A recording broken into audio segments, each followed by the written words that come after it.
மாமா உங்கள் பேர் என்ன மாமா? பரசுராமன். பரசுராமன். நீங்கள் முதல்ல பெரியவாள் எப்போ தரிசனம் பண்ணேல்? உங்களுக்கு ஞாபகத்தில் இருந்ததுக்கு எப்போ நீங்கள் தரிசனம் பண்ணேல்? 1958. 1958. 10 வயசு இருக்கும். அப்போ உங்களுக்கு 10 வயசு இருக்குமா? சரி சரி. பெரியவா எந்த ஊரில் மாமா? கும்பகோணத்தில். அப்பா கூட போயிருந்தேல? அப்போ அங்கே தான் இருந்தோம். கும்பகோணத்துலேயே தான் இருந்தேன். அண்ணா அப்பா எல்லாம் சரி சரி. அப்பாவும் வேத தியானம் தான் பண்ணியிருந்தாரா? சரி சரி சரி. ஓகே. நீங்கள் சொல்லுங்கள், உங்களுக்கு என்னென்ன எக்ஸ்பீரியன்ஸ்லாம் பெரியவாள்கிட்ட ஆயிருக்கு, பெரியவாள்கிட்ட நீங்கள் பழகினது, பெரியவா உங்கள்கிட்ட பேசினது, எது சொல்லலாம் எது சொல்லக்கூடாதுன்னே நீங்கள் யோசிக்க வேண்டாம். மனசில் என்னெல்லாம் வருதோ எதை வேணாலும் நீங்கள் சொல்லுங்க. எது வெளியில் வர வேண்டான்னு இருக்கோ அது பெரியவாளே நிறுத்திடுவா. அதனால் நம்ம அதை பற்றி கவலைப்பட வேண்டாம். எதெல்லாம் வருதோ அது எல்லாமே பெரியவா வெளியில் வரணும்னு ஆசைப்பட்டு உங்கள் மூலியமாக வெளியில் வரணும்னு வச்சுருக்கான்னு நம்ம எடுத்துக்கலாம். அதனால் நீங்கள் இதை பற்றியும் யோசனை பண்ணாமல் மனசில் என்னெல்லாம் தோன்றதோ நீங்கள் சொல்லுங்கள் பெரியவா கூட. ஏன்னா இது எதுக்காக பண்ணிட்டு இருக்கோம் அப்படின்னா, இதை ஒன்றும் வியாபாரம் பண்ணுறதுக்காக இல்லை. ஒரு 100 வருஷம் கழித்து பெரியவாளை தரிசனம் பண்ணுறதே முடியாமல் போயிடும். 100 வருஷம் கழித்து யார் இருக்கு போகிறா பெரியவாளை தரிசனம் பண்ணவா? அதனால் அந்த 100 வருஷம் கழிச்சோ 50 வருஷம் கழிச்சோ வரக்கூடிய சமுதாயம் பெரியவான்னு ஒரு பெரிய ஒரு பரம்பொருள் இருந்தால் அவள்கிட்ட எப்படி கோபிகைகள்லாம் கிருஷ்ணர்கிட்ட அப்படியே சௌலபியமாக இருந்தாலோ, பகவான் எப்படி கோபிகள்கிட்ட சௌலபியமாக இருந்தாரோ, அதுமாரி பெரியவா எப்படிலாம் நமக்கெல்லாம் அனுகிரகம் பண்ணியிருக்காங்கிறது அந்த சமுதாயத்துக்கு தெரியும். அதுக்காக ஒரு முயற்சி. இது எப்படி நடக்க போகிறது எப்படி ஆக போகிறதுன்னு எனக்கும் தெரியாது. எப்படியானாலும் அதை பற்றி எனக்கு கவலையும் இல்லை. பெரியவாளுடைய இச்சை என்னவோ அதுமாரி நடக்கட்டும்.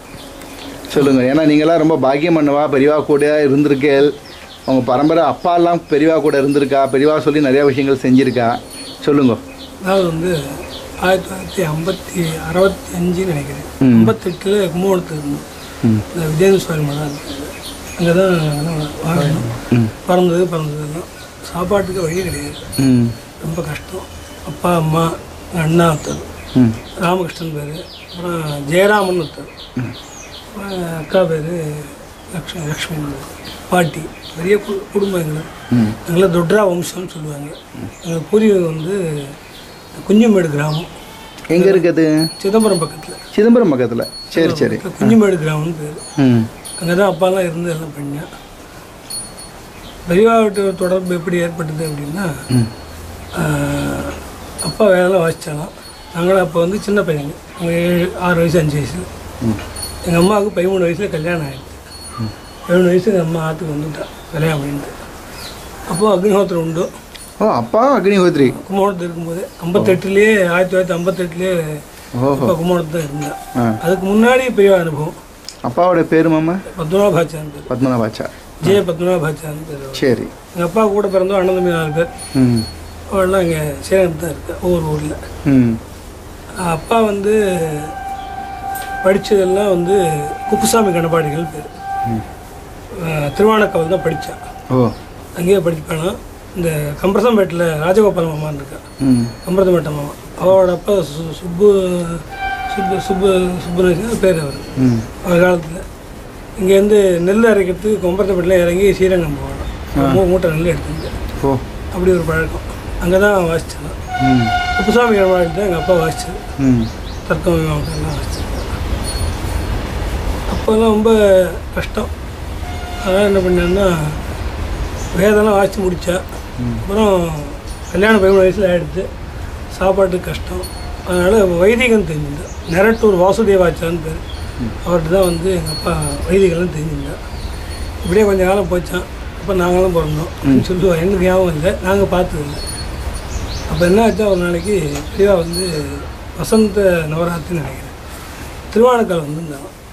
அங்கே வந்திருக்கும்போது அங்கே இதெல்லாம் நடந்துகிட்டே இருந்தது. அப்போ புது பெரியவா இருக்கா இல்லையா, பெரியவாவோட புது பெரியவா, அவளுக்கு எங்கள் வாத்திய சிவராம சாஸ்திரின்னு பேர். அவளாம் அம்மங்குடி தான்.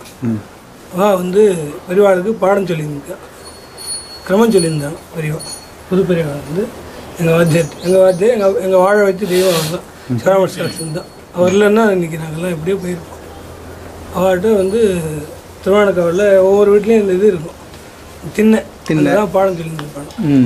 அப்போ எங்கள் அப்பா திருவானக்காவில் தான் இருந்தார், ஆற்றுக்க அம்மாவோட எல்லாம் உண்டு. இப்போ பெரியா வந்திருக்கான்னு தெரிஞ்ச உடனே எங்கள் அப்பா என்ன பண்ணாரா, பெரியவாள்கிட்ட போனார். ஒரு நிறையா பேர் அங்கே இருந்துகிட்டே இருந்தேன். ஆற்றுல ரொம்ப கஷ்டம், பெரியவாள்கிட்ட போனால் ஏதாவது தெய்வம் கிடைக்குமேன்னு ஒரு வேறு ஒன்றும் இல்லை. பெரியவாள்கிட்ட போனோடனே எல்லாரையும் ஒரு பஞ்சாயத்து சொல்ல சொன்னாங்க. எங்கள் அப்பாவும் அந்த வரிசையில் போய் நின்றுட்டார். அப்போயே அப்பாவுக்கு 40 வயசு. அப்போ பெரியவாளும் தெரிஞ்சுட்டு வேதனை படித்து எல்லாம் முடித்தா.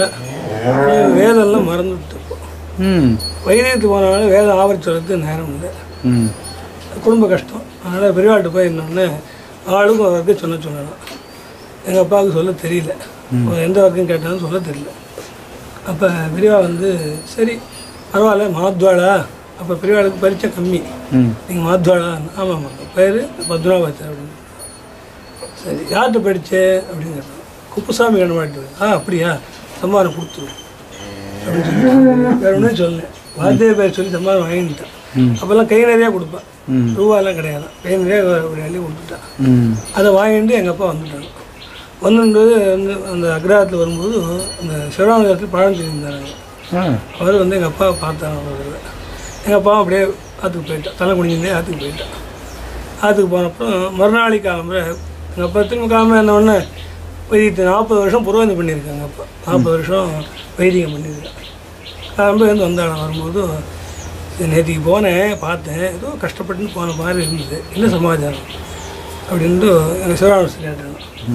அப்போ அவள் சொன்னால் எனக்கு எந்த யோகியதையும் இல்லை, பெரியவாள்கிட்ட போய் நின்று பக்தி உண்டு மாத்வாளான்னு கேட்டால் ஆமாம், அந்த ஒரு வருத்தம் கூட சொல்லி தெரியல, மறந்து போயிடுச்சு.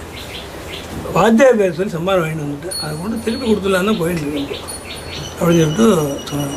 ஏன் அப்படி பண்ணுறேன், பரவாயில்ல இருக்கட்டும், இல்லை பெரியவாள்கிட்ட போய் விஜயானம் பண்ணிட்டு நமஸ்காரம் பண்ணி வந்தாலும் திருப்தி எனக்கு அப்படின்னு சொன்னாங்க. சரி போயிட்டு வா, வந்து எங்கிட்ட வந்துட்டு போகிட்டு அப்புறம் பெரியவாள்கிட்ட போனோம். அப்போ அதெல்லாம் கொண்டு முன்னாடி வச்சுட்டாங்க. பெரியவாள்கிட்ட திருவானக்காவில் சங்கரமடத்தில் அங்கே இருந்தாங்க. பெரியவா 1958க்கு முன்னாடி, 58 கும்பகோணத்தில், அதுக்கு முன்னாடி அங்கே இருக்கும்போது பெரியவா ஏன் இப்போ என்ன சமாச்சாரம், வேறெல்லாம் படிக்கலை, மறந்து போச்சோம், வாத்தியார் பேசுறது ரொம்ப வாங்கிட்டேன், அது யோக்கியது எனக்கு இல்லை, அதனால் பெரியவாள்கிட்ட கொடுத்துட்றேன், வேண்டாம் அவனை வச்சுக்கோ, உனக்கு குரு பக்தி இருக்குது. பெரியவா சொன்ன வார்த்தை எங்கள் அப்பா சாரம்னு சொல்லிகிட்டே இருந்தா, டெய்லியில் எழுதி வச்சுருக்கேன். அந்த டெய்லியில் எங்கே போய் தெரியல, இருக்கிறோம்னு சொல்லிகிட்டே இருப்பேன். நீ வந்து சொல்லலை, அதுவும் உனக்கு வரல, சொல்லி பாரு வருமே, உனக்கு தான் குரு பக்தி இருக்கேன், வரும் அப்படின்னு சொல்லிட்டு திரும்பியும் போயிட்டு வா, அதான் சரியாக போயிடும் அப்படின்னு சொல்லிட்டு அனுப்பிச்சிட்டாங்க. சரின்னு சொல்லிட்டு பணத்தை அப்படியே எடுத்துருந்தேன். மேலே இன்னும் கொஞ்சம் சம்பாரம் கொடுத்து, ஆத்தோட கஷ்டம் பெரியவாளுக்கு தெரியும், அதனால் இன்னும் கொஞ்சம் திரவியத்தையும் கொடுத்து அனுப்பிச்சிட்டாங்க. எங்கள் அப்பா திரும்பி வந்தான். என்ன சொன்னா பெரியவா, இவன் சமாதானம் சொன்னால் இன்றைக்கெலாம் புறவங்க போகிறதில்ல, வைதிகமே போகிறதில்ல, வேகத்தை திரும்பி படிக்க பாரு அப்படின்னு சொன்னால் பெரியவா சொன்னாலும் அழகர் கோவிலில் ரங்கநாதனை பேசணும். அழகர் கோவிலில் வேத பாராயணத்தில் இருக்கா, அந்த பையன் என்கிட்ட வந்து கிரமம் சொல்லியிருந்துருக்கான், நீனும் அவனும் உட்காந்து திருவை சொல்லுப்பா, திருவை சொன்னீங்கன்னா சரியாக போயிடும். நான் உங்கள் ஆற்றுக்கு வந்து காலமாக கூட வைத்தியத்துக்கு போ, மத்தியானம் உட்காந்து அதை திருவை சொல்லு. அப்போ அப்பாவுக்கு 40 வயசு அப்படின்னு சொல்லும்போது ரொம்ப நாளைக்கு இந்த வைத்தியத்துக்கு போகல. அப்புறம் வந்து உட்காந்து வைத்திக்கிறான். அப்பா அவர் வந்து கூட இருந்து சொல்லி கொடுத்துட்டே இருந்தாங்க. அப்புறம் வேதம் ஓரளவுக்கு வந்து தான் அடுத்த வருஷம் வந்தாலும் பெரியவா திரும்பி வசந்தவராத்தி வந்தாங்க. அப்போ திரும்பி பெரியவாட்டு போய் நமஸ்காரம் பண்ணிட்டு, என்ன இப்போ வேதெல்லாம் நம்ம ஞாபகம் வந்துவிட்டா திரும்பி கேட்டோம். பெரியவா ஆசீர்வாதத்தினால நான் சொல்லிகிட்டு இருக்கேன், தெரிஞ்ச அளவுக்கு இருக்கும்.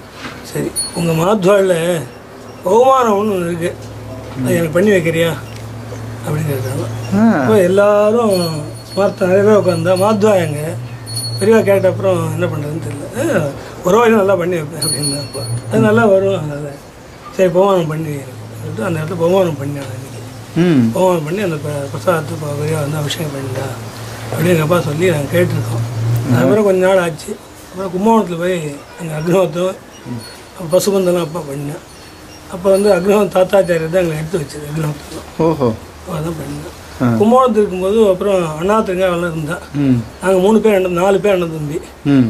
எங்கள் அண்ணா வந்து வாசிச்சிருந்தாலாம். இப்போ பெரிய கும்பகோணத்துக்கு வரும்போது எங்கள் பெரியவா கேட்டாங்க. அப்பா ஒரு நாளைக்கு பார்த்து என்ன பண்ணிட்டு இருக்கேன், வேதெல்லாம் திரும்பி நெட்டு பண்ணிட்டு இருக்கேன், எல்லாத்தையும் வைத்தியத்துக்கு போகிறதே இல்லை. அப்படியா ஒன்று பண்ணு, உங்கள் பசங்களாம் என்ன பண்ணுறா அப்படின்னு. ஒன்றரை 3ஆம் கிளாஸ் 2ஆம் கிளாஸ் படிக்கணும். அப்போ பையன்கள்லாம் ஸ்கூலுக்கு அனுப்பிட்டு இருக்கியா? பெரியவா என்ன சொல்ல, வேண்டாம் எல்லாத்தையும் நீயே சொல்லி கொடுத்துரு அப்படி. அண்ணா வந்து எங்கள் ராமகிருஷ்ணன் பேர், ராஜா பாட்ஷாலில் அங்கே வாசிச்சிருந்தேன். ஆனால் அங்கே சாப்பாடு கிடையாது, மாத்வா. அதனால் ஆற்றுக்கு சாப்பாடு போயிடணும். வாத்தியார் வந்து குளத்தில் சுப்பிரமணிய கணபாட்டின்னு பேர், குளத்தில் இருந்தார் நாளைக்கு. அவர் தான் எங்கள் அண்ணாவுக்கு வாத்தியார். அப்படி இருந்தால் அப்புறம் குருகுலம் மாதிரி வச்சுக்கலாம், உங்கள் பசங்களுக்கு ஏன் சொல்லிக் கொடு. அக்னோத்திரம் நடந்ததுக்கு மாதத்துக்கு 50 ரூபா கொடுக்கலாம், பசங்களுக்கு சாப்பாடு கொடுக்கணும் அப்படின்னு சொல்லி அப்படியே படிச்சுட்டு ரொம்ப நாளைக்கு அங்கே தான் இருந்தேன். குருகுலம் ஆரம்பித்து சொல்லி கொடுத்துருந்தேன். அப்புறம் கொஞ்ச நாள் அப்புறம் திரும்பி பெரியவா வந்து வரும்போது கேட்டேன், இந்த மாதிரி நீங்கள் வந்து கல்கட்டாவில் மாத்வாலாம் யாரும் இல்லை, புரோகித்துக்கு யாருமே வைதிகத்து இல்லை, அதனால் கல்கட்டாவுக்கு போகக்கூடிய யாராவது மாத்வா இருந்தால் சொல்லுங்க அப்படின்ட்டு. அப்புறம் எங்கள் அப்பா வந்து லிஸ்ட்டெல்லாம் எழுதி கொடுத்தாங்க. அந்த ராமாச்சார், பீமாச்சார், ஹரியாச்சார் நிறைய பேர்லாம் எழுதி கொடுத்தாங்க. அந்த லிஸ்ட்டை எடுத்துன்னு போய் பெரியவாத்தை கொண்டு போய் அண்ணாத்திரியை கொடுத்தாங்க. எல்லா லிஸ்ட்டும் பெரியவா ஒவ்வொருத்தர் பேரை படிச்சுட்டு, இதில் பத்மநாபாச்சார் பேர் இல்லையே ஏன் அப்படின்னு கேட்டாங்க. அப்பா கூப்பிட்டு அனுப்பிச்சு திரும்பி வர சொன்னாங்க. பெரியவா வந்து பார்த்தாங்க. பார்த்துட்டு எல்லா பேரும் கொடுத்துட்டேன், உன் பேர் இல்லையே, நீங்கள் பெரியவா வந்து யாராக இருக்கான்னு கேட்டால் கொடுத்தேன், அப்போ உனக்கு கல்கட்டா போக சம்மதமா அப்படின்னு பெரியவா கேட்டாங்க. கேட்டுட்டு அப்புறம் நான், எங்கள் அப்பா, எங்கள் அம்மா நாங்கள் தான் முதல்ல கல்கட்டா போனோம். அங்கே வந்து வேதபவன் பேர், வேதபவன் இருக்கு. வேதபவனில் மேலே வந்து சொர்ணமூர்த்தின்னு ஒருத்தர், ஒரு 6 வேலை இருக்கும். அவர் சொர்ணமூர்த்தின்னு பேர். அவர் எஜுர்வேதத்துக்கும் சங்கரநாராயண சௌத்திகள்னு ஒருத்தர். அவர் வந்து சாமவேதம், கீழே எங்களுக்கு ரிக்வேதம் அங்கே கொடுத்து வச்சுருந்தா. அங்கே ஒரு 10 வருஷம் இருந்தோம். எஸ்வி நரசிம்மன் அங்கே இருந்தார். எஸ்வி நரசிம்மன் தான் எங்களுக்கு செக்ரட்டரி இன்சார்ஜ். ஒரு பையனை கூட முதுகில் பெரிய ஒரு பெட்டி. அப்புறம் பெரிய தேவையில்லாய் சரியாக போயிடுச்சு. ஸ்ரீகாந்துக்கு பேர் தெரியல, அப்படி தான் இருந்தேன். அப்புறம் சின்ன பையன் ஒரு 10-12 வயசு, எனக்கு சரி 5 வயசுக்குள்ளே தான் இருக்கும். எங்கள் அண்ணா 4 பேர் அங்கே இருந்தோம். அங்கேயே வேதம் சொல்லி கொடுத்துருந்தோம். அந்த பாடசாலை அங்கேயே இருந்ததே இருந்தோம்.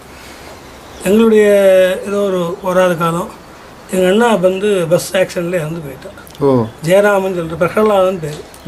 அவர் அங்கே இறந்து போயிட்டார். அப்புறம் கொஞ்ச நாள் அங்கே இருந்தோம். அது இறந்து 10ஆம் நாள் காரியம் ஆச்சு. நாராயண பலியும் பண்ணினோம். அங்கேயும் வனபோஜனம் பண்ணிட்டு இருப்போம். அங்கேயும் வந்து 2000 பேர் சாப்பிடுவோம். வனபோஜனம் அங்கேயும் நடக்கும். வனபோஜனத்து விடாமல் நடந்துட்டு இருக்கோம். இப்போ இந்த வருஷம் 2011 வந்து இந்த வருஷம் 80வது வருஷம். இந்த வருஷம் இப்போ அது எங்கே பண்ணுறதுன்னு பார்த்துருக்கோம். அப்புறம் அங்கே அண்ணா காலம் அப்புறம் என்ன பண்ணோம்னா 10 நாள் காரியம் ஆச்சு. சரி நம்ம இந்த பக்கம் வந்துடலாம், அங்கே ட்ராம் தான் ரோட்டில் போயிட்டு அங்கே நிற்காது வண்டி. சரின்னு சொல்லிட்டு அந்த ஊரே வேண்டாம், நம்ம ஊருக்கு போயிடலாம் அப்படின்னு சொல்லிட்டு எங்கள் அப்பா, நான், எங்கள் அம்மா எல்லா குழந்தைகளும் கூப்பிட்டு, பணம் காசும் ஒன்றும் கிடையாது, சாப்பாட்டுக்கு கஷ்டம். சரி எப்படியும் வந்துடலாம் அப்படின்னு சொல்லிட்டு இங்கேயே வந்துடலாம். நம்ம ஜனங்கள்லாம் அங்கே யாருமே இல்லை. அண்ணாவும் போயிட்டா, மனது கஷ்டம். 25 வயசு ஆச்சு. ரொம்ப கஷ்டப்பட்டு படித்தான். பக்கம்லாம் பெரியவா அவனுக்காக கல்கட்டா அனுப்பிச்சா. எங்களுக்கு என்னென்னா வேதம் படிக்கணும், ஆனால் ஸ்கூலுக்கு அனுப்பக்கூடாது அப்படின்னு பெரியவா கொடுத்தாரு. இங்கிலீஷ் படிக்கக்கூடாது. நாங்களே எவ்வளோ சண்டை போட்டோம் ஆற்றுல. எங்கெல்லாம் பள்ளிக்கூடத்துக்கு அனுப்பணும். எங்கள் அம்மா, எங்கள் சொந்தக்காரெல்லாம் ஒரு பையனாக போய் இங்கிலீஷ் படிக்கக்கூடாதா? எங்கள் அப்பா பெரியவா சொல்லிவிட்டா வேதம் தான் வாசிக்கணுன்ட்டு, ஆனால் இங்கிலீஷ் தொடக்கூடாது, மேய்ச்ச பாஷை, அதனால் தொடவே கூடாதுன்ட்டு 2ஆம் கிளாஸ் கூட படிக்கல. 3ஆம் கிளாஸ் தான் போனேன்னா. எங்கள் அண்ணா ஒரு 6ஆம் கிளாஸ் கூட போகல. பெரியவா சொல்லிவிட்டா வேதம் வாசிக்கணும், இங்கிலீஷு தெரிஞ்சிக்கூடாதுன்ட்டு ஒரே வார்த்தை. வாத்தியார் வச்சு இங்கிலீஷ் தெரிஞ்சுக்கலாமா, அதுவும் படிக்கக்கூடாதுன்ட்டு. அன்றைக்கிலேருந்து பிக்ஷா தெரியும், இதெல்லாம் பண்ணணும். பகவதி பிக்ஷாந்தி அங்கே கல்கட்டா இருந்தால் கூட 4 இடத்துக்கு போயிட்டு வரணும். அப்படிதான் இந்த சிறுவனில் இருக்கும்போது இந்த சிறுகவனியில் கூட அகராத்தில் பிக்ஷை போயிட்டு வரோம். பசங்க பிக்ஷை வாங்கிட்டு வந்தால் அப்படி ஒரு கணக்கு வச்சுருந்தோம். ஜட்டி போட்டக்கூடாது, ப்ரெஷ் போட்டு தேய்க்கக்கூடாது. இந்த வழக்கெல்லாம் பெரியவா சொல்லி அது எங்களால் முடிஞ்ச அளவுக்கு செஞ்சுட்டு இருக்கோம். அப்புறம் அண்ணா இறந்து போயிட்டா. அதனால் நாங்கள் என்ன பண்ணுறதுன்னு வந்துட்டோம். வரும்போது பிரேக்கப் ஜென்னி போட்டு விஜயவாடாவில் இறங்கினோம். எங்கள் அம்மா கர்ப்பம் அப்போ கிருஷ்ணவேணின்னு சொல்லி இவரோட ஆத்துக்காரி இப்போ வந்துருக்காரு. எங்கள் அத்தையும் பேர் வேறு, இவரோட ஆத்துக்காரி கிருஷ்ணவேணின்னு பேர். கர்ப்பமாக இருந்த அம்மா. அதனால் வந்து அவரோட கிருஷ்ணவேணி பேர் வச்சது விஜயவாடாவில் கிருஷ்ணவேணி நதி. அதனால தான் கர்ப்பம் அங்கே வந்தோம். போய் பிரேக்கப் ஜென்னி போட்டு சாப்பிடணுமே, சுயம்பாகம் எங்கே போனாலும். அதனால் மடத்துக்கு போய் சாப்பிடலாம் சொல்லிட்டு ஒரு 2 மணி நேரம் அங்கே இருந்துட்டு அப்புறம் போகலான்னு வண்டி வந்தோம். இறங்கினோம். அதை குளிச்சு எல்லாம் பண்ணிட்டோன்னே ஜெயசங்கர அரங்கர கேட்டுது. அது பெரிய வந்திருக்கு, எங்களுக்கு தெரியாது. பெரிய ஸ்நானத்துக்கு வந்திருந்தா. எங்களை பார்த்துட்டு அப்பா எழுந்துருந்தா, மத்தியானம் சபை நடக்கிறது அங்கே வந்துருங்க அப்படின்ட்டு. எங்களுக்கு 3 மணிக்கு வண்டி. என்ன பண்ணுறதுன்னு தெரியல. பெரியவா சொல்லிட்டா மீற முடியாது. பிரேகாப்ஜனியாரை போட்டிருக்கோம். சரி பெரியவா சொல்லிட்டா அப்படின்னு சொல்லிட்டு நாங்கள் 2 மணிக்கு அங்கே போனோம். போனோடனே அண்ணாத்திரிக்கை இருந்தார். இன்னும் அந்த முஷிரி கிருஷ்ணராவ்னு சொல்லி அவர் வேதகிருஷ்ண ட்ரஸ்ட்டில் அவரோட வந்திருந்தான்னு நினைக்கிறேன், தெரியல சரியா. ஆனால் அண்ணாத்திரிக்கை இருந்தார். நாங்கள்லாம் அங்கே உட்காந்துருந்தோம். பெரிய சபை அங்கே நடந்தது விஜயவாடாவில். பெரியவா கூப்பிட்டாங்க, அப்பா கூப்பிட்டாங்களே, மேடைக்கு போய் இருந்தோம். எல்லாருக்கும் அக்ஷத வரியாக கொடுத்துட்டு ஒன்று சொல்ல விரும்புகிறேன், கேட்டுக்கிறியா அப்படின்னு. சொல்லுங்கள் அப்படின்னு கேட்டுருந்தோம். பெரியா வந்து சுகம் துக்கம் 2 கொடுத்துருக்கா. அது உனக்கு சம்மந்தமே இல்லை, அது வந்து நீ அவள் பாதம் வந்து சேர்த்துடும், அதனால் உனக்கு எது சம்மந்தமும் இல்லை அப்படின்னா. அது என்ன நினச்சின்னு சொன்னா அப்படின்னு எங்களுக்கு ரொம்ப நேரம் புரியல. எங்கள் அண்ணா இறந்ததை நாங்கள் வந்து யாருக்குமே சொல்லலை, சொந்தக்காரர்களுக்கும் லெட்டர்லாம் போடல. நாங்கள் நாராயணபள்ளியும் பண்ணிட்டு தான் வந்தோம். அண்ணா ஆக்சிடென்ட் போனதுனால நாராயணபள்ளி பண்ணி ஆகணும். இது பெரியவாவுக்கு எப்படி ஞான திருஷ்டி தெரிஞ்சோ தெரியாது. அண்ணா தெரிஞ்ச சொல்ல வேத ட்ரஸ்ட்டுக்கும் தெரிவிக்கல. நாங்கள் முடிஞ்சதுல ஊருக்கு வந்துடலாம். 10 நாளே புறப்பட்டோம். ஒரு நாள் கூட அங்கே இல்லை. பாத்திரம் கொண்டு போய் அங்கே ரங்கவட்டில் வீட்டில் கொண்டு போட்டோம். அவர் அங்கே இதில் ரயில்வேல இருந்து நாங்கள் உடனே புறப்பட்டோம். அந்த பெரியவா சொன்னோடனே எங்களுக்கு ரொம்ப எப்படி பெரியவாளுக்கு தெரிஞ்சுன்னே எங்களுக்கு தெரியல, அவளுக்கு தான் தெரியாது. 2 புஷ்பம் பகவான் கொடுத்தா சுகம் துக்கம் 2 அபாத சேர்த்து உனக்கு சம்மந்தமே இல்லை. அதனால் பசங்களாம் வேத பாஷ்டான்னு வாசிக்க போகிறேன், நீ நதி தீரத்தில் போய் இருந்துடும் அப்படின்னு ஒரு வார்த்தை சொன்னேன். அப்புறம் எங்கள் அப்பா சொன்னான், பெரியவாள் ஆசீர்வாதத்தினால எனக்கு வந்து மனசு கஷ்டம் இருந்தது, அந்தக்கரணம் சுத்தியாகிடுது. விஜயவாடாவில் குளிச்சதுனால பைக்கரனும் சுத்தியாகிடுது. எனக்கு எந்த கவலையும் இல்லை, நான் போயிட்டு வரேன் அப்படின்னு சொல்லிட்டு அதெல்லாம் புறப்பட்டு வந்தோம். வந்தால் எங்களை காப்பாற்றக்கூடிய யாருமே கிடையாது. எங்கள் சொந்தக்காராக 1 பைசா கூட கொடுக்கல. அதெல்லாம் இப்போ சொல்ல முடியாது வாயால். அதனால் பணம் காசு கையில் இல்லை, சொந்தக்காரோட யாரும் இல்லை, பேங்க் டெபாசிட்டும் கிடையாது. பணமாக இருக்குது, சரி இன்னும் எங்கே போய் சௌக்கியமாக இருக்குதுன்ட்டு. அது மாதிரி காலகட்டம் 1970, 69, 65 கல்கட்டா போனோம். 70 10 வருஷம் அங்கே இருந்தது. 1970 ஆச்சு. அப்புறம் 70 நாங்கள் 69 70க்கு வந்துவிட்டோம் ஸ்ரீரங்கத்துக்கு. வந்தால் எங்கே போய் தங்குறது, யார் வீட்டில் போய் இருக்க முடியும், யார் வச்சுப்பா, பசங்க வேறு, பாடசாலை எங்கே நடந்தது. எங்கள் மடத்தில் நிறையா பேர் கேட்டோம், சொல்ல விரும்பலை, நிறையா பேர் கேட்டோம். ஒரு பாடசாலைக்கு ஒரு இடம் கொடுங்க, சம்பளம் கொடுக்க வேண்டாம், மகாபிரியா கொடுத்துட்றா, இருக்கிறது ஒரு இடம் மட்டும் பாடசாலை நடக்கிறதுக்கு கொடுங்கன்னு கேட்டோம். அது என்னென்னமோ ஆகிடுது, யாருமே இடம் கொடுக்கல. எங்கள் மடத்தில் வந்து யாரை கொடுக்குறேன்னு சொன்னேன்.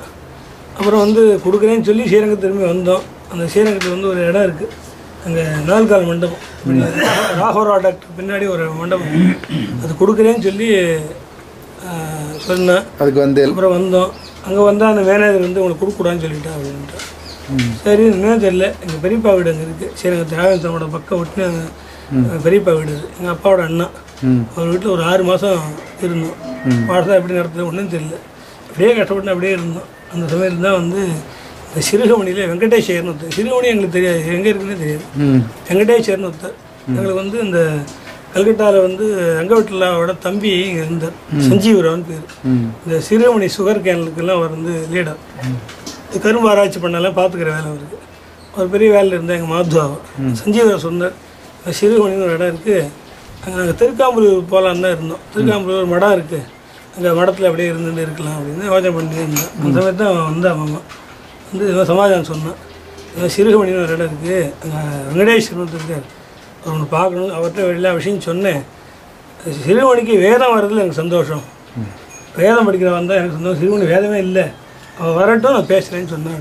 சேர்ந்து விட்டு உடனே எங்கள் சிறுகமணி வந்தோம். நான் எங்கள் அப்பா எங்கள் அண்ணா 3 பேரும் தான் வந்தோம். எங்கே இறங்குறதுன்னு தெரியல, இப்படியே வந்து இறங்கி அவரை பார்த்தோம். அவர் சொன்னார், சிறுகமணி வந்து இங்கே வாங்கோ, இங்கே அத்தங்கா வீடு இருக்குது, கமலத்தைப்பாடி கமலத்தன் பேர், அங்கே இருக்குது ஒரு வீடு, மச்சி வீடு அது, அந்த வீட்டுக்கு வந்துருங்கோ, நீங்கள் இருக்கிற மட்டும் எங்கள் பாடசாலை நடத்திக்கலாம், நான் இருக்கிற மட்டும் 3 மரக்கா நெல் கொடுக்குறேன் அக்னிஹோத்திரத்துக்காக, நீங்கள் அந்த வீட்டில் எங்கள் பணம் காசுலாம் கொடுக்க வேண்டாம், வேதம் நடந்தால் போகிறோம்.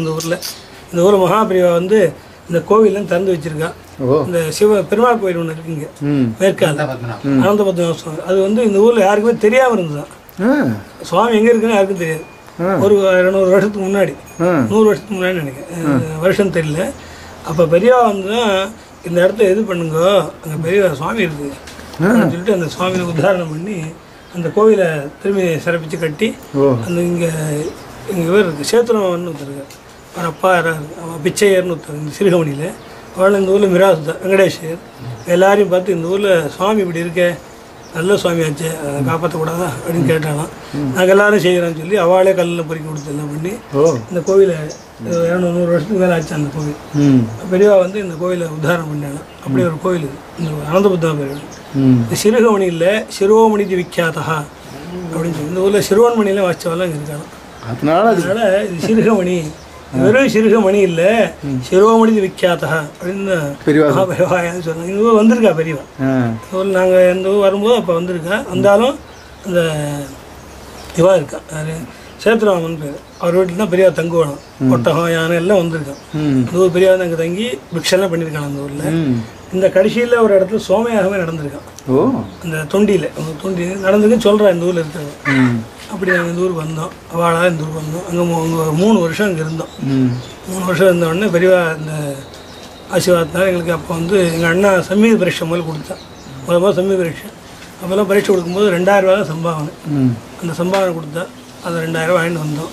அப்போ இந்த ஊரில் வெங்கடேஸ்வரி சொன்னால் இந்த வீடு இருக்கேன், இப்போ நாங்கள் இருக்கக்கூடிய வீடு திருப்பதி தேவஸ்தானத்து திவானாக இருந்தாலும் எங்கள் இந்த வீடு, அடுத்த வீடு, அதுக்கு பின்னாடி வீடு, இந்த 3 வீடு ஒன்றா இருந்தது. அப்புறம் பாகப்பிரிவினால 3 பாகம் ஆகிடுது. அதனால் இந்த வீட்டில் இருந்தால் இது வந்து பாழடைஞ்சு கிடக்குன்னு நினைக்காதீங்க. மகாலட்சுமி வாசித்த இடம். இந்த இடத்துல நிறையா மாடு கட்டியிருக்கோம். எனக்கு தெரிஞ்சவாதான் அந்த கமலத்தை பாட்டி ஒருத்தர் தான் இருக்கா. சொந்தக்காரெல்லாம் மெட்ராஸில் இருக்கா. இந்த வீட்டுங்க வாங்கிட்டாலும் நல்லா இருக்கலாம் நீங்கள் அப்படின்னு சொல்லி மாமா சொன்னேன். அவள் பக்கத்துலேயே ஒரு வீடு இருந்தது. அது அப்போ 10,000 ரூபா அந்த வீடு. மைனர் முத்துன்னு பேர் இருக்கு. அந்த வீட்டு அதை தான் வாங்கி கொடுக்கணும்னு நினச்சிட்டு இருந்தேன். அந்த 10,000 ரூபா எங்கள்கிட்ட அப்போ இல்லை, வாங்கிறதுக்கு 10,000 இல்லை. அப்புறம் எங்கள் அண்ணா தான் முதல்ல சம்பாதனை பண்ணேன். பெரியவா கொடுத்தோன்னே அதில் 400 ரூபா எடுத்து பெரியவாள் கொடுத்துட்டான். பெரியவா கேட்டாலாம் பெரியவா பணத்தை கொடுத்துட்டேன், வேதம் கொடுத்தது வேதத்தை கொடுத்துட்டேன் அப்படின்னு எங்கள் அப்பா சொன்னேன். அதை கொடுத்துட்டேன். பாக்கி 1300 ரூபா இருந்துதான். 300 ரூபா இருந்தது. எங்கள் அண்ணா தான் முதல் பரீட்சை கொடுத்தேன். இந்த 1000 ரூபாய்க்கு இந்த வீடு வாங்கிட்டு 700 ரூபாய்க்கு பத்திரம் ரெஜிஸ்ட்ரேஷன் பண்ணி 300 ரூபா இந்த ரெஜிஸ்ட்ரேஷன் ஆச்சு. 1000 ரூபாய்க்கு இந்த வீடு கொடுத்தோம். அப்படியே இந்த வீடு வாங்கி அப்புறம் நாங்களே கல்லெலாம் கட்டி பண்ணி எல்லாம் பண்ணி ஒரு வழியாக இந்த பாடசாலையை இங்கே இருக்கிறதுக்கு ஏற்பாடு பண்ணி கொடுத்தோம். ஒரு 10 பசங்க அப்போ இருந்தோம். இந்த பாடசாலை வந்து இப்போ ஒரு 100 பேருக்கு மேலே படித்து போயிருக்கா. அப்படியா? பிரமாந்தம் மட்டும் படித்து போயிருக்கா. அப்படியே வருஷம் போயிட்டு படிக்கிறவா எல்லாருமே மாதவ குழந்தைகள். என்ன சொன்னோன்னா தெலுங்கு பிராமணா கூட சேர்க்கக்கூடாது அப்படின்னு பெரியவாளே சொன்னால. மாத்வா தான் சேர்க்கணும், தெலுங்கு பிராமணா சேர்க்கக்கூடாது, எதிர்வேதம் சேர்க்கவே கூடாது. மாத்வா தான் இருக்கணும், ரிக்வேதம் தான் இருக்கணும், சிகை வச்சிருக்கணும், எல்லா நியமத்தோடு இங்கே இருக்கணும். பிக்ஷை வாங்கணும் முதல்ல அப்படின்னா கிரகத்து தினமும் பிக்ஷைக்கு போகணும். இப்படி சொல்லி தான் அந்த பெரியவா ஏற்பாடு பண்ணுறது இந்த பாடசாலை. அதுவும் இப்போ ஒரே வார்த்தையில் சொல்ல போனோம்னா ரொம்ப பெரிய வார்த்தை தான் இருந்தாலும் எங்களுக்கு தோன்றது நான் சொல்கிறேன். அத்வைத்தம் துவைத்தத்தை நீ வாழ வச்சுருக்கு. அது வந்து உண்மையான விஷயம். ஏன்னா பெரியவா இல்லை அப்படின்னா இன்றைக்கி நம்மளுக்கு வேதம் இல்லை, வேதமே இல்லை. அப்புறம் நாங்களே இத்தனை தூரம் வேதம் வாசித்து மாத்வாளில் இப்போ ஒரு ஸ்மார்ட்டாக எடுத்துட்டா ஒரு 1000 பேரை பொறுக்கலாம். எதிர்வேதத்தில் 1000 பேர் மேலே பொறுக்க எடுத்துடலாம். அதே சமவேதம் எடுத்துன்னு வச்சுங்களேன் ஒரு 6000 பேர் இருக்கலாம். மாத்வாளில் வேதம் வாசித்தா பொறுக்க எடுத்தால் 100 பேர் கூட கிடைக்கிறது கஷ்டம். அதை வந்து இப்போ அன்றைக்கி இருந்த காலம். இன்றைக்கி பெரியவா வந்து இப்போ ஒரு 500 பேர் 700 பேர் மாத்வாளில் இருக்கா வேதம் படித்தவன். அது எந்த இது அது அந்த பெரியவா ஆசீர்வாதத்தில் தான் நடந்துருக்கு. அதனால் எங்களுக்கு வந்து பெரியவா தான் குரு. எங்களுக்கு குலகுரு மத்வாச்சாரியார் எல்லாம் இருக்கா. எங்களுக்கு இப்போ வாழ வைக்கக்கூடிய தெய்வம் வந்து மகாபெரியவா தான். வேதத்தை காப்பாற்றின்னு இருக்கா. உங்கள் அண்ணாவும் அக்னிஹோத்ரின்னு சொல்லியிருக்காங்க. அவள் இந்த ஊரில் இருக்கா? அப்போ மந்திராலயத்தில் இருக்கா. அவளும் பாடசாலை வாத்தியாராக இருக்கார். அவளும் பாடசாலை நடத்துகிறா. உங்கள் தம்பியும் பாடசாலை அவர் இந்த ஊரில் நடத்துகிறார். ஈரோடில் அவரும் அக்னிஹோத்ரி, அவரும் பாடசாலை நடத்துகிறார். நீங்களும் அக்னிஹோத்ரி, நீங்களும் பாடசாலை நடத்துகிறீங்க சொல்லி தான் எத்தனை நடந்துருக்கு. அப்புறம் இந்த ஊருக்கு வந்தோம். அப்புறம் வந்து இது மாதிரி சமாச்சாரம் ஆச்சு. அப்புறம் கொஞ்ச நாள் ஆச்சு. அப்புறம் இதெல்லாம் முடிஞ்சுது.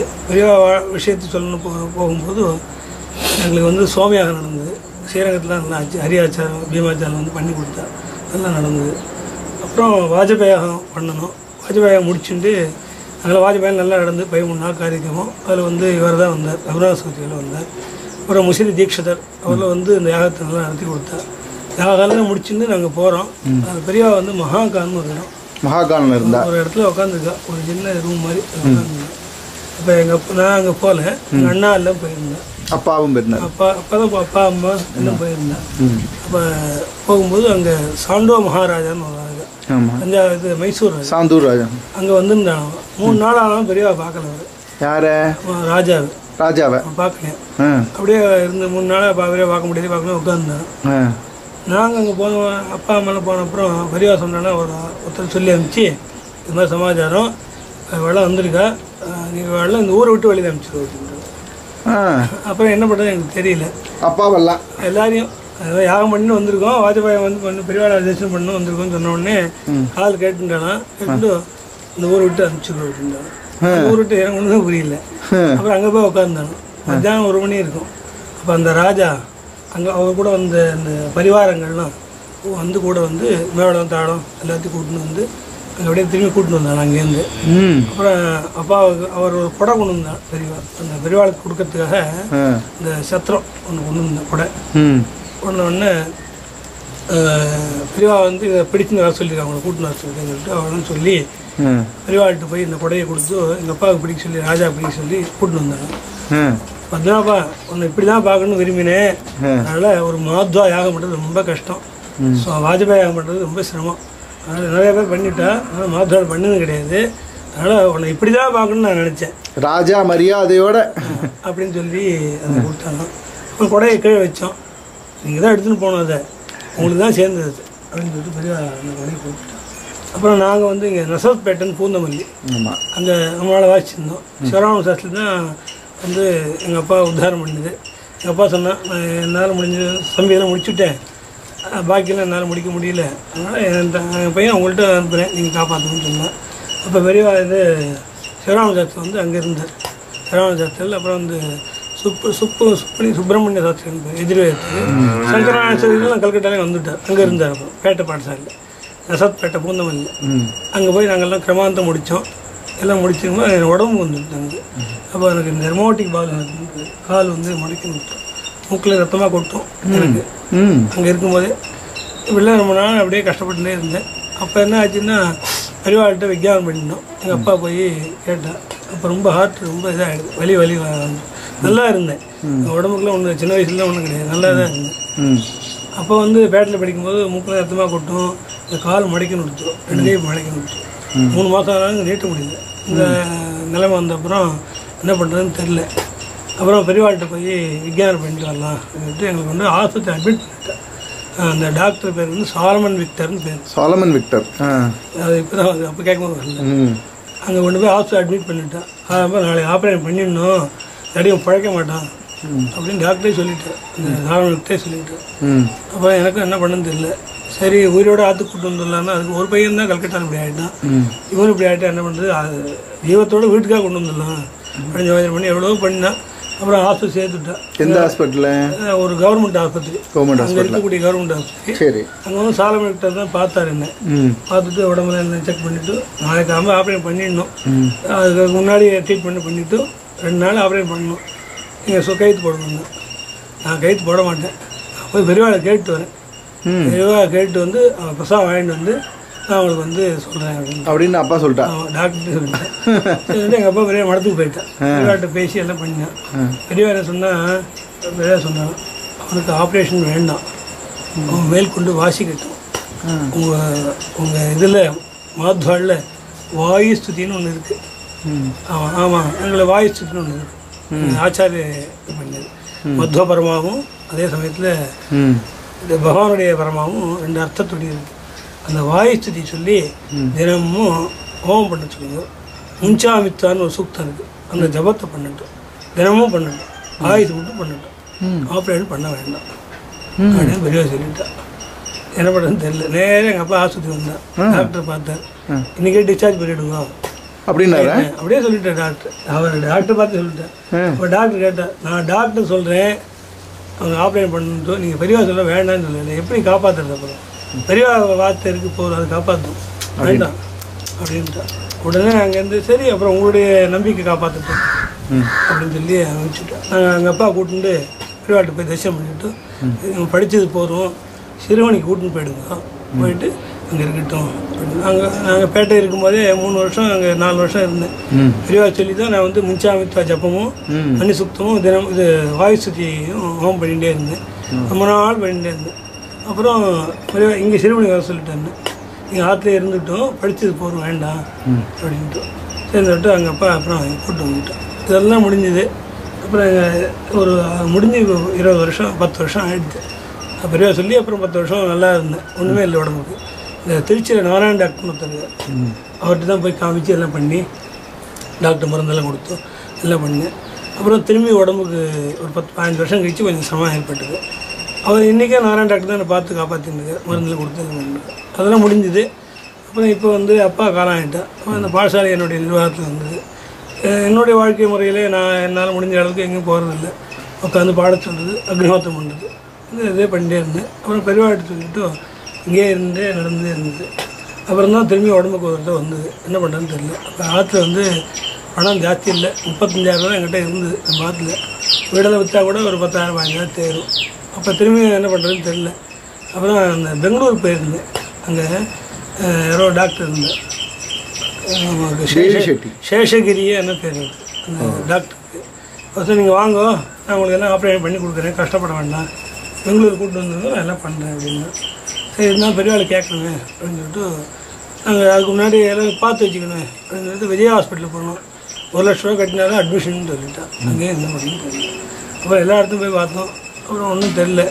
அப்புறம் பெரியவாள்கிட்ட போய் கேட்டோம், என்ன பண்ணுறது தெரியலையே, உடம்பு சுத்தம் இல்லைன்னு. ஆப்ரேஷன் பண்ணிவிடும், ஒன்றும் ஆகாது, பழைச்சிடுவான், அது ஆப்ரேஷன் பண்ணலாம் அப்படின்னு சொல்லி 20 வருஷம் கழிச்சு சொன்னேன்.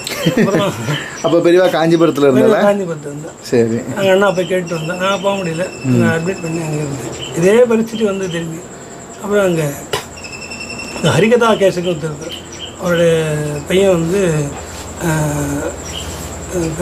அவர் பையன்தான் வந்து இதெல்லாம் எனக்கு பணம்லாம் கொடுத்து விபிஆர்னு சொல்லுவாங்க, விபி ராகவேந்திரன் விபிஆர்னு சொல்லுவாள். அவன் எங்கள் அப்பாவுக்கு பால்ய சிநேகிதர். எங்கள் அப்பா அவள் போய் தரிசனம் பண்ணிவிட்டு கேட்டுவிட்டு எல்லாம் பண்ணி கேட்டோம். அவரும் ரெட்டியெல்லாம் பார்த்து பேசி பார்த்தார். இப்போ ஒன்றும் முடியாதப்பா, நீ வீட்டையே கூட்டிட்டு போயிடு, எவ்வளோ பணம் காசு இப்போ இருந்தாலும் அந்த ரெட்டி ஊரில் இல்லை, ஒன்றும் அட்மிஷன் கிடைக்காது, அதனால் போயிடு அப்போலோ ஹாஸ்பிட்டலில். அங்கே போய் அப்புறம் பார்த்தா இன்னும் பேச்சு பண்ணி நிறைய பணம்லாம் கொடுத்து உடனே அட்மிஷன் வாங்கிட்டேன். வாங்கி ஆப்ரேஷன் நடந்துட்டு நல்லபடியாக. அப்புறம் பெரியவாட்டு போய் சொன்னோம், ரொம்ப சந்தோஷம், இப்போ பையன் பழிச்சிட்டான், பெரிய ஆசீர்வாதம் சொல்லிட்டு உடனே பேசி பிரசாதம் ஒன்று கொடுத்து அதை வாங்கிட்டேன். அதுதான் ஒரு வழியாக முடிஞ்சுது. ஆனால் ஏன் சொல்லுவேன்னா, பெரியாவோட ஆசீர்வாதத்தினால யாருமே இன்றைக்கி வீணாக போனது இல்லை. வாழ்ந்த காலத்தில் நாம் தான் இன்றைக்கி வந்து இருந்துருக்கோம், ஒரு மாதத்தால் வாழ வச்சுருக்கோம். இன்றைக்கி எங்களுக்கு எந்த குறையும் வேதரட்சண ட்ரஸ்ட்டு எங்களை வந்து நல்லபடியாக கவனிச்சுருக்கு. இன்னும் எங்கள் மடத்துலேருந்து நிறையா வந்து கூப்பிட்டா எங்களெல்லாம் எங்கள் பாடசாலை நாங்கள் எடுத்துக்கிறோம், பாடசாலையை வேண்டிய சம்பாவனை போக்குவரத்தில் கொடுத்தோம். எவ்வளோ மடத்தில் பேர் சொல்ல விரும்பல, எல்லா மடமும் வந்து இப்போ கேட்டேன். அப்பா இருக்கும்போது எவ்வளோ கஷ்டப்பட்டு கேட்டால் யாருமே வேதத்துக்காக ஒன்றும் பண்ணவே இல்லை, விரிவாக தான் எங்களை வாழ வச்சா. ஆனால் இன்றைக்கி வந்து இப்போ ஒரு 4-5 வருஷத்துக்கு முன்னாடிலாம் எல்லா மடத்துலேயும் வந்து கேட்டால் இந்த பாடசாலை நாங்கள் எடுத்துக்கிறோம், நீங்கள் வந்து ஸ்மார்த்தா கையால் மாத்வா சாப்பிட்றது எங்களுக்கு கஷ்டமாக இருக்குது, ஒரே வார்த்தை சொல்லணும் அப்படி. அந்த இதுக்காக மாத்வா வந்து ஸ்மார்த்தா கையால் சாப்பிட்றது எங்களுக்கு விருப்பம் இல்லை, ஒரு மாத்வா வந்து ஸ்மார்த்தா கையால் சாப்பிடக்கூடாது, இப்படிலாம் இருக்குது. நாங்கள் சொல்லிட்டோம், பெரியவா தான் எங்களுக்கு வந்து இன்னும் வேதத்தை காப்பாற்று, வேதத்தை யார் காப்பாற்றினா என்ன, பெரியவா தான் காப்பாற்றிருக்கா, திருமதத்தாலும் வாழ வச்சுருக்கா. இன்னைக்கு திருமதத்தாலும் ரங்கராஜ ஐயங்கார்லாம் நாங்களாம் ஒன்றா வாசித்தோம், சன்னியாசம் வாங்கிட்டார். ரங்கராஜ ஐயங்கார் அவர் ஸ்ரீ வைஷ்ணவா, நாங்கள் மாத்வா, இந்த திருக்கோடி விஜயபானு ரங்கராஜன், அப்புறம் வந்து திருச்சியில் நீலகண்டதாஸ்திரி இருந்தது, ராதாகிருஷ்ணன், எல்லாம் நாங்களாம் ஒன்றா வாசித்தோம். அதனால் திருமதத்தாலும் பெரிய வாழ வச்சுருந்துருக்கா, ஒரு மதத்துக்காக அவர் பண்ணல. அதனால் வந்து பெரிய வேதத்தை காப்பாற்றிருக்கா. எங்களுக்கு அவள் முடியலேன்னு சொல்லிட்டோம், எங்களுக்கு முடியலன்னா கூட நாங்கள் எங்கேயோ இப்படியே இருந்துக்கிறோம். அதனால் நிறைய சம்பளம் கொடுக்குறோம், தினமும் நல்ல சாப்பாடுன்னு போடணும், எங்கள் மடத்துக்கு வந்துருங்க, அவங்க பாடசாலை சம்ரட்சணம் நல்லா காப்பாற்றணும் அப்படின்னா எங்களுக்கு அதில் வந்து விருப்பம் கிடையாது. ஏன்னா நீ வந்து அன்றைக்கி கஷ்டப்படுற காலத்தில் எங்களுக்கு ஒன்றும் ஒத்துரும் பண்ணலை. ஆனால் இன்றைக்கி வந்து எல்லோரும் வந்து கேட்குறேன், இருந்தாலும் அது என்ன உள்ள இருக்கா எனக்கு தெரியாது. ஆனால் இன்றைக்கி பெரியவா தான் எங்களை காப்பாற்றிருந்துருக்கேன். அது வந்து நிதர்சனமான உண்மை. இன்னும் நிறையா விஷயங்கள்லாம் வந்து எங்கள் வாழ்க்கையில் நடந்திருக்கு. நிறைய நேரம் ரெண்டே போக வேண்டிய சொல்லுங்க. ஏன்னா இது மாதிரி விஷயம்லாம் அண்ணா ஒரு விஷயம் பண்ணணும், அப்படி ஆப்ரேஷன் பண்ணணும், இந்த மாதிரி அதுவும் பெரியவா வந்து சொல்லி தான் இந்த வீடு வாங்க பாக்கியம் எங்களுக்கு கிடைத்தது. அந்த பாட்டி எங்களுக்கு கொடுத்துட்டு 1000 ரூபாய்க்கு போகணும்னு சொல்லி இன்றைக்கி பசுமாடெலாம் இல்லை வீட்டில் இருக்குது. அதனால் இன்னும் இப்படியே சொல்லிகிட்டே போனால் பெரியாரை பற்றி ஒரு நாளே சொல்லலாம், அது எவ்வளோ சொல்லலாம்னு மிக இன்றைக்கி எங்களை நல்லா வாழ வச்சுருக்க தெரியவா. அவரோட ஆசீர்வாதத்தினால நாங்கள் அண்ணன் 3 பேர், ராமகிருஷ்ணன், ராமோதரன், பரசுராமன் பேர், எங்கள் 3 பேருக்கும் பாடசாலை வச்சு கொடுத்தா. எங்கள் அண்ணாவுக்கும் வந்து ஈரோடு பாடசாலை வச்சுருந்தா. அப்போ கூப்பிட்டா பெரியவா மந்திராலயத்துக்கு. அப்போ பெரியவா சொன்னான், இந்த மாதிரி மந்திராலயத்துக்கு கூப்பிட்றா, திருப்பதி தேவஸ்தானில் வேலை கிடச்சி எங்களுக்கெல்லாம் 1982 81 பேட்டரியில் பாசிக்கும் போது கூப்பிட்டா பெரியவா. இது மாதிரி அங்கே திருப்பதி தேவஸ்தானத்தில் இவர் தான் இருந்தார், பிரபாதராவன் பேர். அப்போ எங்களுக்கு இன்டர்வியூலாம் வச்சு எல்லாம் பண்ணி எங்கள் அண்ணாவுக்கும் வேலை கொடுக்குறேன்னு சொல்லி அனுப்பிச்சா. அப்போ பெரியவா சொன்னான், திருப்பதி போனால் நிறையா பணம் கிடைக்கும், சௌக்கியமாக இருக்கலாம், ஆனால் வேதத்தை அபிவிருத்தி பண்ண முடியாது, அதனால் திருப்பதி போக வேண்டாம்ட்டா பெரியவா. ஆனால் திருப்பதி நாங்கள் போகல. ஏன்னா அப்போ படிச்சுட்டு இருக்கும்போது எங்கள் பிரின்ஸிபால் இவர் தான், இந்த முஸ்லீம் தீட்சத்தில் பிரின்ஸிபால் இருந்தார் திருப்பதி தேவஸ்தானத்தில். எங்கள் வாத்தியார் ஒன்று சிவராம சாஸ்திரி, இந்த திருக்கோடி விஜயபானு, ரங்கராஜன் எல்லாமே எங்கள் ஹரிஹரன் அதெல்லாம் வாசிச்சிருந்தேன். அப்போது அந்த திருப்பதி தேவஸ்தானத்தில் எல்லாருக்கும் சொல்லிக் கொடுக்கக்கூடிய ஒரு வேலையை சொல்லிட்டான். ஆனால் எங்கள் வாத்தியார் இவெல்லாம் ரிசைன் பண்ணிட்டு வந்துவிட்டா. அப்போ தான் என்ன பண்ணுறதுன்னு தெரியல. எங்கள் பேட்டையில் பாஸ் ஆக எங்களுக்கு வச்சா முஸ்லீம் தீட்சை இங்கே வந்துவிட்டார். அப்போ தான் எங்கள் அண்ணாவுக்கும் வேலைலாம் வந்தது. திருப்பதி தேவஸ்தானத்துக்கு வேலை கொடுக்கணும் வரலாம், அது அப்ளை பண்ணி எல்லாம் பண்ணோம். பெரியவாட்டை கேட்டுட்டு செய்கிற வழக்கம் எது பண்ணாலும் பெரியவாட்டை கேட்கணும், அப்படி தான் ஒரு வழக்கம். அதனால் கேட்கும்போது பெரியவாரை சொன்னால், வேண்டாம், அங்கே நிறையா சம்பாதிக்கலாம், பணங்காக சௌக்கியமாக இருக்கலாம், ஆனால் வேதத்தை அபிவிருத்தி பண்ண முடியாது, அதனால் நீ வந்து ஈரோடு பாடசாலை வச்சுருந்து வேதத்தை சொல்லிக் கொடுங்க, நிறையா மாத்வா தயாராகணும், நிறையா விருட்சங்கள்லாம் தயாராகணும், அதனால் நீ வேண்டாம் அப்படின்னு சொல்லுங்கள். அதனால் வந்து நாங்கள் இங்கே போகல. அப்போ ஈரோடு பாடசாலை இருந்தது, ரொம்ப வருஷம் நடந்தே இருந்தது. ஒரு சமயத்தில் என்ன ஆச்சுன்னா, எங்கள் மந்திராலயம் பாடசாலை, மந்திராலயத்தில் சுவாமிகள் வந்து இந்த சிறுவன் பாடசாலையிலேருந்து யாராவது உங்கள் ஒரு பையனை எங்கள் அங்கே அனுப்புங்க, வேதமே அங்கே இருக்க மாட்டேங்குது, சாஸ்திரம் தான் இருக்குது, அங்கே வேதமே கிடையாது, சாஸ்திரம் தான் இருக்குது, வேதத்துக்கு யாராவது உங்கள் பையனை அனுப்பிச்சா பரவாயில்ல. சரி, எத்தனை வருஷம் வச்சு போயிருந்தோம், 2 வருஷம் கான்டாக்ட் பேசிங்க. அப்புறம் பரியாயங்கள் மாறும், உடுப்பில் கூப்பிட்டா பரியாயங்கள் மாறும், அதுக்கப்புறம் எங்கே இருக்கிறது அப்படின்னு எங்கள் அண்ணா கேட்டேன். அதுக்கப்புறம் அடுத்த சுவாமியில் அதுக்கப்புறம் அப்படின்னா அது மாறிண்டே இருக்கும். அப்புறம் இருந்தால் வச்சுக்கலாம், இல்லாட்டி வச்சுக்கிறதா நேரம் வச்சுக்கணும், இல்லாட்டி வேண்டாம் அப்படின்னு. அப்புறம் மரியாதை கூப்பிட்டு இங்கே மந்திராலயத்தில் இங்கே வாங்கோ, வேதம் சொல்லி கொடுக்கணும், யாருமே இல்லை அப்படின்ட்டு. அப்போ பெரியவாட்ட கேட்டோம், போகிறோம், நாங்கள் முதல்ல வரலன்னு சொல்லிட்டாங்க அண்ணா, நாங்கள் பெரிய மடத்துக்கு வரல, எங்கள் மடத்தை பற்றி நல்லா தெரியும், நான் வரல, அனுப்பிச்சிடுவா, திருப்பி அனுப்பிச்சிடுவா, என்ன பண்ணுறதுன்னு தெரியும், எங்களை எங்கே போகிறது, சொத்து ஒன்றும் கிடையாது, சாப்பாட்டு கஷ்டம், வேறு யார் காப்பாற்று, வேறு வைத்தியத்துக்கும் போகக்கூடாதுன்னு ஒரு வழக்கம் வச்சுருக்கோம், ஒரு எதுவும் போகக்கூடாது, எதுவும் வழி சொல்லி கொடுக்க முடியும். சரி, என்ன பண்ணுறது அப்புறம் சரின்னு சொல்லிட்டு அவர் கேட்டோம் பெரியவான்ட்டு. இப்போது வேதத்துக்காக கூப்பிட்றேன், அவருக்கு உங்கள் மாத்வா மடத்தில் கூப்பிட்றேன், அதுக்கு போகணும், கண்டிப்பாக போவோம். அப்படி போய் அவன் வேண்டாம்னு சொல்லிவிட்டா திரும்பி வாங்க, நாங்கள் பாடசாலை வச்சோம், ஹாஸ்பிட்டலில் பாடசாலை இருக்குது, அங்கே அஜ்ஜர் போட்டு திரும்பி வந்து 2 வருஷம் கான்டாக்ட் பேசிச்சு. இப்போ 15 வருஷம் ஆச்சு அங்கே போய், நல்லபடியாக 20 வருஷம் ஆச்சு. அங்கே போய் என்ன ஆச்சுன்னா, வேதம் வந்து எப்படி சொல்கிறேன்னா, வேதம் படித்தா போகிறோம், நெற்று பண்ண வேண்டிய அவசியம் இல்லை, பரீட்சை கொடுக்க வேண்டிய அவசியம் இல்லை, புஸ்தகம் படிக்கணும் அவ்வளோதான் அப்படின்னு சொல்லிட்டு ஒரு உத்தரவு போட்டேன். அப்படிலாம் சொல்லிக் கொடுக்குறதே இல்லை, கஷ்டப்பட்டு சொல்லிக் கொடுத்து படிக்காமல் மறந்து போயிட்டு எதுக்கு படிக்கணும், எல்லோரும் படிக்கலாம். அப்போ அப்படிலாம் வச்சுக்க மாட்டேன், கண்டஸ்தான் ஒப்பிக்கணும், காஞ்சி மடத்தை பரீட்சை கொடுக்கணும், அப்படின்னா வாத்தியார்கள் எடுக்க மாட்டேன். அப்போ இப்போ போய் அத்தனை பேருக்கு பாடம் சொல்லி கொடுத்தோம், ஒரு 400 பேர் மேலே இப்போ காஞ்சி மடத்தில் பரீட்சை கொடுத்துருக்கேன். அதனால தான் சொன்னேன், அத்வைதம் துவைத்தத்தை இன்னைக்கு வாழ வச்சுருக்கு, மகாபெரிவா அங்கே வாழ வச்சுருக்கு. பெரியவா வந்து அத்வைதம் எல்லாத்துக்கும் அப்பாற்பட்டவா. நாங்கள் வனபோஜனம் பண்ணுவோம், தாத்ரி ஹவனம்னு சொல்லி. அப்பா இருக்கும்போது 4000 பேர் சாப்பிடுவாங்க, ஒரு மூட்டை உப்பு செலவாகும், மூட்டை இருக்கும் அப்படின்னு சொல்லி, ஒரு மூட்டை உப்புன்னு எத்தனை பேர் சாப்பிடணும், 4000 பேர் சாப்பிடுவாங்க. அந்த வனபோஜனம் அன்றைக்கி பண்ணிகிட்டு இருக்கோம், அது இப்படியே நடந்தே இருக்கும். நாங்கள் என்ன பண்ணுவோம்னா, வனபோஜனம் 10 நாளைக்கு செய்வோம். அப்போது தசமி மட்டும் பிரசவம் ஆரம்பித்து தசமி மட்டும் வச்சு கணக்கு வச்சுட்டு பண்ணுவோம். ஏகாதசி முடிஞ்சிடும், உத்தான துவாயசி ஒரு நாளைக்கு, அப்புறம் திரையோசி அன்றைக்கி இந்த வனபோஜனம். ஏன்னா வந்து 3 நாளைக்கு சொல்லியிருக்கு, இந்த வெள்ளிக்கிழமை செவ்வாய்க்கிழமை வனபோஜனம் செய்யக்கூடாது, நெல்லி மரத்தை பூஜை பண்ணுவாங்க. அதெல்லாம் முடிச்சுட்டு எல்லாருக்கும் கொடுக்கறதுக்கு முன்னாடி நாங்கள் என்ன பண்ணுவோம்னா, பெரியவாளுக்காக அங்கே இருக்க பஸ்மம் தீர்த்தம் எல்லாத்தையும் பத்திரமா எடுத்து ஒரு இதில் போட்டு வந்தால் இதில் மாந்தோல் இருக்கு இல்லையா, அதை வச்சு கட்டி எடுத்து வச்சுருவோம். இங்கே வனபோஜனம் முடிஞ்ச உடனே நானும் அப்பாவும் போயிடுவோம். இன்னும் ஒரு நாளைக்கு 2 நாளைக்கு 10 வருஷம் நான் அப்பா கூட போயிருக்கேன் பெரியவாள்கிட்ட. அப்போ காஞ்சிபுரம் போகும்போது பெரியவா என்ன பண்ணுவாங்கன்னா, அங்கே உட்காந்துருப்பேன் கொப்பரில், காலம்புற வேலை அவங்க போயிடுவோம். இங்கேருந்து ராஜி பாட்டு விழுப்புரத்துலேருந்து போயிடுவோம். நானும் அப்பா இருந்தால் அப்பா கூட தான் போவேன், ஒரு சொம்பு கலசத்தை எடுத்துட்டு போய் கொடுத்த உடனே பெரியவா சந்தோஷத்தோடு எடுத்துட்டு அப்படியே அபிஷேகம் பண்ணிப்பார். கண்கொள்ளாத காட்சி அங்கே பார்த்துட்டு அங்கே அப்படியே ஒரு இடத்து மடத்துக்கு போய் சாப்பிட்டு பார்த்துக்கணும். இது ஒரு நாளைக்கு 2 நாளைக்கு கிடைக்கல, ரொம்ப நாளைக்கு அந்த பாக்கியம் எங்களுக்கு கிடைக்குது. ஆனால் நாங்கள்லாம் போனால் கூட பெரிய பக்கத்தில் கூப்பிட்டு கேட்பேன். அது வேதத்தில் வந்து ஒரு வாக்கியம் வருது, இந்த விஷ்ணோனுக்கம் வீரியான்னு இப்போ ஒரு வாக்கியம் வருது. அதில் பெரியவா வந்து ரொம்ப பேசுறது நம்மளோட விளையாட்டாக தான் இருக்கும். எப்படின்னா அதில் வந்து ததஸ்ய பிரேம விவாதோஷாம் நரோ அயத்ர தேவயவோ வதந்தி குரு கிரமஸ்ய பந்தோ ரித்தா விஷ்ணோ பதே பாரமே மத்வ உற்சாக அப்படின்னு வாக்கியம் வருது. அந்த வாக்கியத்தை எங்களுக்கு அவன் எப்படி கேட்க மத்வ உற்சாக அப்படின்னு வருது வாக்கியம். எங்களுக்கு இந்த விளக்கமே தெரியல முதல்ல. அந்த எடுத்து விஷ்ணு நான் எங்கள் அப்பாவுக்கு போய் என்ன தான் கேட்டேன் தெரியும், அதுதான் சொல்ல வந்தது. இப்போ வாயில் வந்து டக்குன்னு வந்தது. இப்போ அந்த விஷ்ணு சூக்தம் தெரியுமான்னு கேட்டால் தெரியும். இந்த வாக்கியத்தை எடுத்து கொடுத்தாரு. மத்வ உற்சாக அப்படின்னு வருது. மத்வானா உற்சாகமாக வேதத்தை காப்பாற்றிருக்காளா அப்படின்னு சொல்லிட்டு அப்புறம் விளக்கத்தை எடுத்து கொடுத்தேன். வேதத்தை காப்பாற்றிருக்காளா அப்படின்ட்டு மத்வ உற்சாகம்னு வாக்கியம் வருது.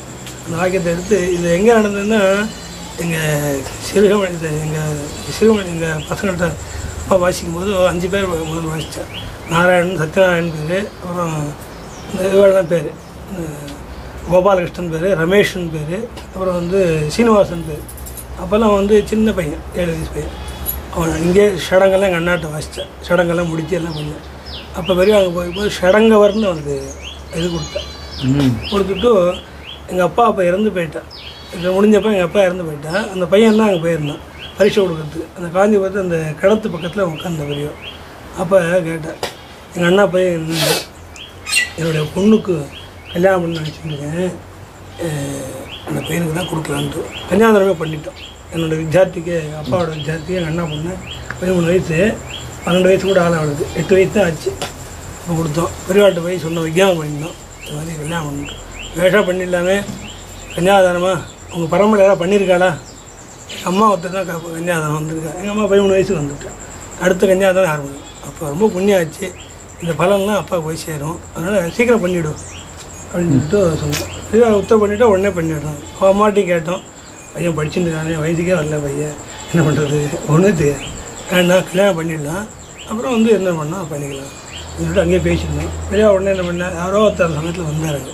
அவர் வந்து ராமதுரையன்னு பேர், அயலூர்னு ஒரு இடம் இருக்குது, ஸ்ரீராமசுந்தரன் பேர். அவள் வந்து அங்கே நின்று அந்த சமயத்தில் அவள் வந்தா, எனக்கு தெரியாது.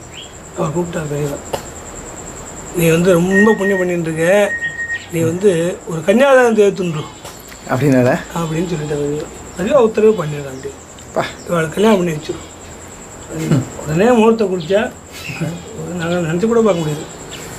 எங்களுக்கு 1 பைசா கூட செலவு வைக்கல பெரியவா. உடனே எப்படி கல்யாணம் நடந்து தெரியுமா, அங்கே அயலூரில் போய் எங்களை கூட்டின்னு போய் அந்த ஊர் பூரா பந்தலை போட்டு, அந்த ஊர் பூரா பந்தலை போட்டேன். நான் கல்யாணம் பெரியவா சொல்லிட்டா கல்யாணம் பண்ண போகிறேன், அவள் பொண்ணு கூட கல்யாணம் பண்ணிருக்கா அப்படி பண்ணு தெரியும்.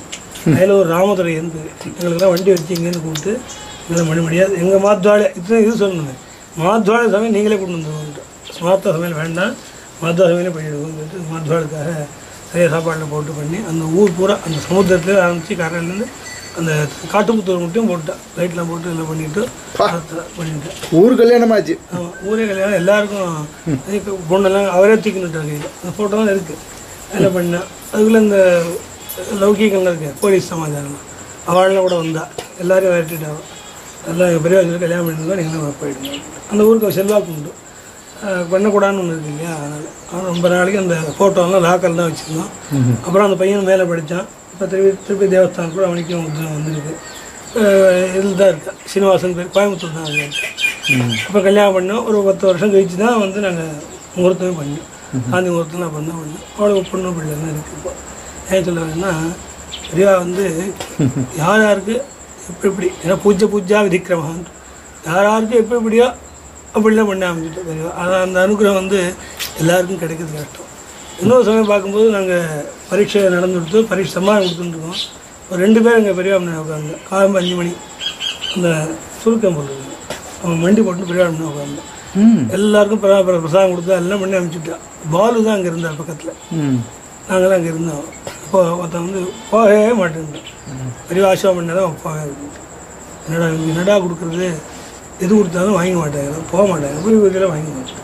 இன்றைக்கி முன்னா நாளைக்கு யாரோ ஒருத்தர் இது கொடுத்தாங்கன்னா அது அந்த இடத்துல இருக்குது, அது போய் கொண்டா அப்படின்னு கொண்டு வந்தா பெரிய மயில் தோகை அதை கொண்டு வந்து கொடுத்தாங்க. பால் கொண்டு வந்து கொடுத்தாரு. கொடுத்தோன்னே அவனுக்கு அவ்வளோ சந்தோஷம். அவன் வாயில் ஜெய ஜெயசங்கர் ஹரசங்கர் வந்து நாங்களாம் பக்கத்தில் இருந்தோம், இருந்து பார்த்தோம். என்ன சொல்கிறதுன்னு தெரியல. அவன் கண்கண்ட தெய்வம், பிரத்யக்ஷ தெய்வம் சொல்கிறது அவர் தான், பெரியவா தான். பெரியவா இன்னும் இன்றைக்கி வேறவே கிடையாது. எல்லோரும் குழந்தை முதற்கொண்டு பெரியவா முதற்கொண்டு அவளுக்கு என்னென்ன வேணுமோ அது வந்து நம்ம தூரத்துலேயே பார்த்தா போகிறோம், போய் கேட்கணும்னு அவசியமே இல்லை.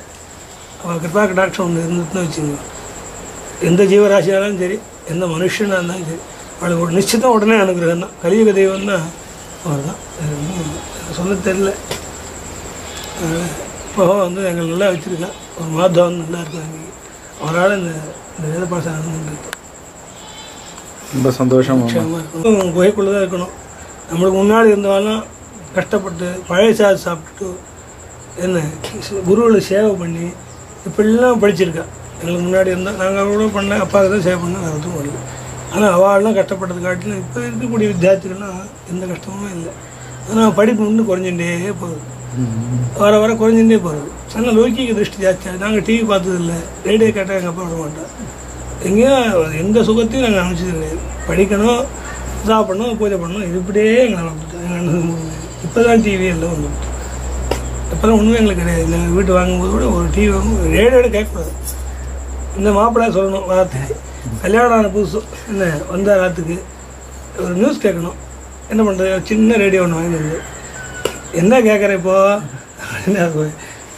ரேடியோலாம் எதுவும் கேட்கணும், இங்கே வந்து அதெல்லாம் கேட்கக்கூடாது அப்படின்னு எங்கப்பா. மாப்பிள்ளைக்கு அதே ரூல் தான். அது என்ன கிணத்து பக்கத்தில், இந்த கிணத்து பக்கத்தில் உட்காந்து போய் கேட்டுருந்தாரு. அது சொல்லணும். அப்படியே அப்படியே இன்றைக்கி அவளும் செஞ்சு கொடுக்குறேங்கிற. இது எங்கே போக முடிய போகுதுன்னு தெரியல. ஆனால் ஏன்னா வந்து இது வந்து பார்க்க போனால் கிட்டத்தட்ட 25 லட்சம் 30 லட்சம் போகும்னு நினைக்கிறேன். நான் எவ்வளோ சொல்லி பார்த்தேன், மருத்துவம் பார்த்துட்டேன். அவர்கிட்ட எல்லார்ட்டையும் சொல்லிட்டேன், வேண்டாமா நாங்கள் எப்படியே இருந்துட்டோம், ஏதோ சாப்பாடு கரெக்டுக்கு போகிறோம், நல்லா காய்கறி கொண்டு கொடு, பழங்காசு நல்லா கொடுக்குறேன். இது வந்து போச்சுன்னா எப்படியோ போயிடுவேன்னு பயமாக இருக்குது. சாகிற காலத்தில் ஒரு கெட்ட பயிரோடு சாகக்கூடாது இல்லையா? அதனால தான் நான் வந்து அப்படி நினச்சிட்டு இருக்கேன்.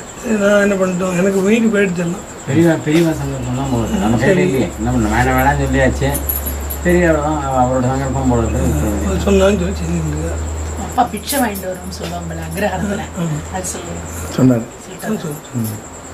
தினமும் அக்ரஹாரத்து நான் கூட கல்யாணம் ஆகும்போது மட்டும் இந்த அக்ரஹாரத்துக்கு போய் தினமும் பிச்சை வாங்கிட்டு வருவோம். எங்களுக்கு வெக்கமாக இருக்கேன், இதில் வெக்கத்துக்கே இடம் கிடையாது. அக்ரஹாரத்து போய் பிச்சை வாங்கிட்டு வரணும். ரொம்ப நாளைக்கு நான் கூட எழுதிருக்கேன், என்னப்பா 18 வயசு ஆகிடுச்சு, என்ன போய் போக சொல்கிறீங்க அப்படின்னு சொல்லி. அதுதான் நீ போகணும். சின்ன வயசு போயிட்டு இருந்தேன், 18 20 வயசு ஆகும்போது போனால் எப்படி இருக்கும், கல்யாணம் ஆகலை சொல்லுவா. இருந்தாலும் நாங்கள் 3 பேரும் போயிட்டு வருவோம். அண்ணன் 3 பேரும் வறு விட்டாந்தையும் போட்டோம். அரிசி தான் போடுவோம், சாதம் சாப்பிடுவோம், அரிசி போடுவா வந்து. அது இன்றைக்கும் பசங்க வந்து அக்ரஹாரத்தில் பிக்ஷா போயிட்டு வந்துருக்கா. அதனால் வந்து அந்த அனுஷ்டானத்தை இருக்கணும்ன்ட்டு நம்ம எப்படி இருக்கிறது அவள் போட்டு நம்ம ஆக போகிறதில்ல.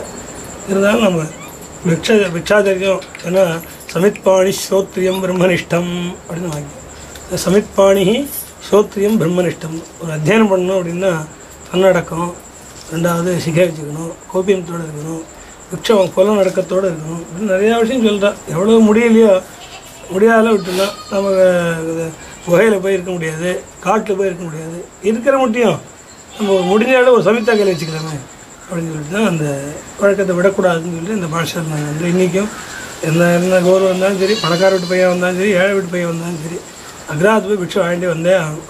அப்புறம் தான் சாப்பாடு அக்ரிகாரியம் பண்ணணும். ஒரு வழக்கத்தை வச்சு விடாதில்லை.